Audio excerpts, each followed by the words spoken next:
Nessa edição, nós vamos falar um pouco sobre educação domiciliar. Na realidade, toda a educação começou sob uma forma domiciliar.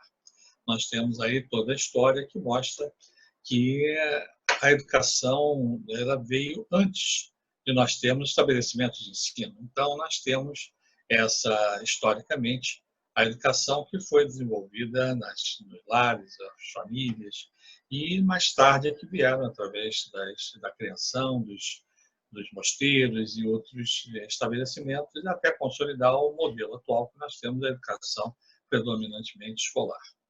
Mas nós temos no mundo inteiro, com exceção de 2 países que consideram a educação domiciliar como proibidos, que é a Alemanha e a Áustria, nós temos o resto do mundo aceitando bem a educação domiciliar. E no Brasil também nós temos essa realidade sendo discutida e discutida de uma forma bastante acelerada em alguns momentos, com mais intensidade, menos intensidade, mas nós temos já pensamentos e colocações feitas e que nós gostaríamos de compartilhar nessa edição com todos os educadores e participantes desse nosso encontro.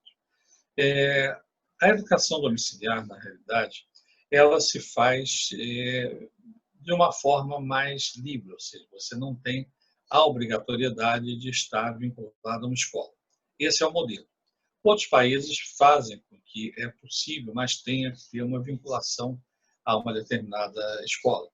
E embora os pais é que são as pessoas que transmitem a educação dos seus filhos. Mas nós temos que convir que em nosso país existe uma Constituição que exige a matrícula dos filhos sob pena de se haver responsabilidade como abandono intelectual. Então, a Constituição exige que realmente todas as crianças sejam matriculadas em estabelecimentos de ensino. E aquelas que não fazem respondem, crime civil e criminalmente, pelo crime de abandono intelectual. Temos, então, a Constituição obrigando a matrícula, mas temos toda uma tendência, inclusive do próprio Judiciário, de haver uma flexibilização nesse ponto.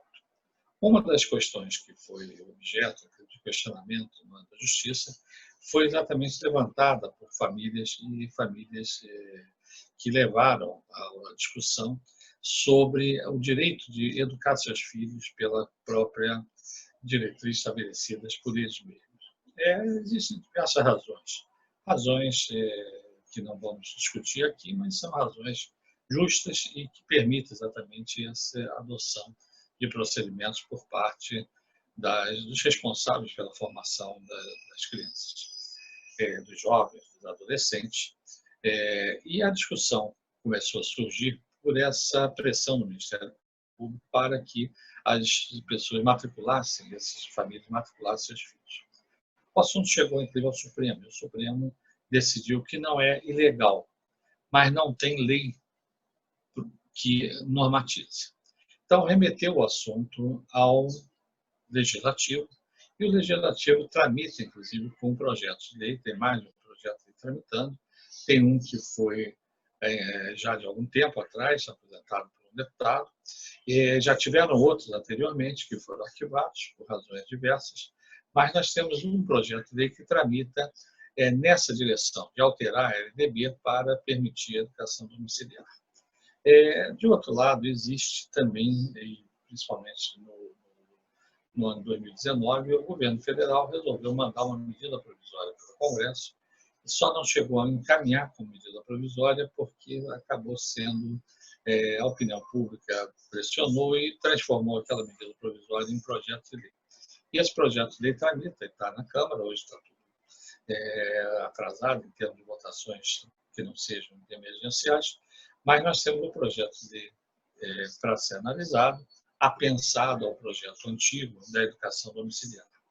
E a tendência é que seja aprovado. Então, nós devemos ter, nesse próximo momentos, talvez aí um ano pela frente, porque o projeto vai também ao Senado Federal, mas nós temos a perspectiva de ter uma lei legislando sobre a educação domiciliar.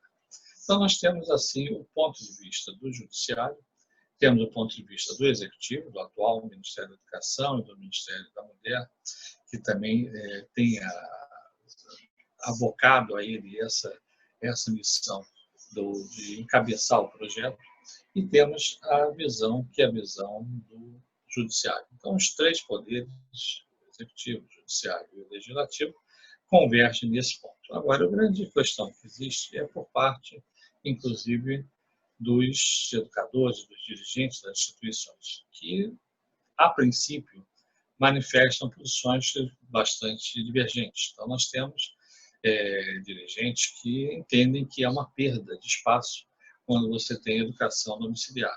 Vamos ter menos alunos matriculados nas escolas regulares? Vamos. Não há dúvida que isso vai acontecer. Mas a quantidade normalmente é pequena. Hoje, no Brasil, segundo dados, são 15 mil pessoas, famílias que têm, 15 mil pessoas que têm trabalho de educação domiciliar, e o número de famílias correspondente a 7 mil famílias aproximadamente, uma média de 2 filhos por família. Mas nós temos outros que pensam que a educação domiciliar como sendo também uma alternativa de aumento da gama de serviços das instituições de ensino. Porque o que a escola pode fazer, e a escola pode pensar nesse sentido, e trabalhar tendo essas famílias como sendo usuários de serviços das instituições. Nós estamos agora passando por um período de isolamento social. Quantas são as famílias que talvez gostariam de estar aprendendo melhor como ensinar seus filhos? E isso é um papel da educação domiciliar. Vivemos hoje, em época de pandemia, com a educação domiciliar. Então, o que nós precisamos ter é tirar realmente essa restrição, que é uma restrição, a princípio, que se tem, porque eu sou dirigente de uma escola, não aceito ter educação domiciliar, mas não é bem assim. O mundo inteiro convive dessas formas e você pode ter, naturalmente, a educação em muitos momentos sendo transmitidas pelas famílias que tenham capacidade, que tenham condição de ensinar seus filhos.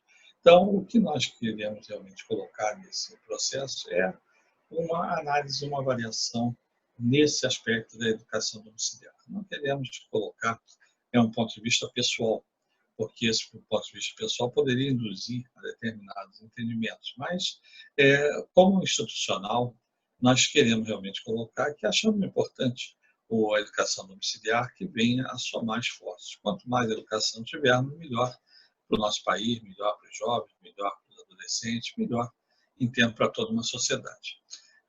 Sendo feita em escola ou fora da escola, porque o ambiente é o que menos importa. O que importa são os conteúdos, os procedimentos, e assim é a educação domiciliar no mundo inteiro.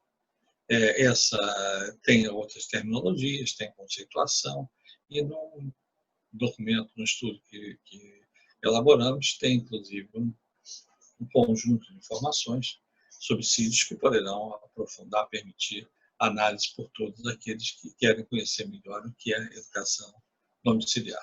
Então, encerramos assim esse nosso encontro virtual, onde falamos sobre educação domiciliar, sobre a importância, sobre a relevância e sobre a necessidade de termos no Brasil uma regulamentação que permita o funcionamento sem os riscos de haver os pais enquadrados como cometendo crimes de abandono intelectual das crianças, mas podemos ter a educação domiciliar como uma opção de formação, de desenvolvimento dos jovens. Então, encerramos assim esse nosso comentário sobre a educação domiciliar.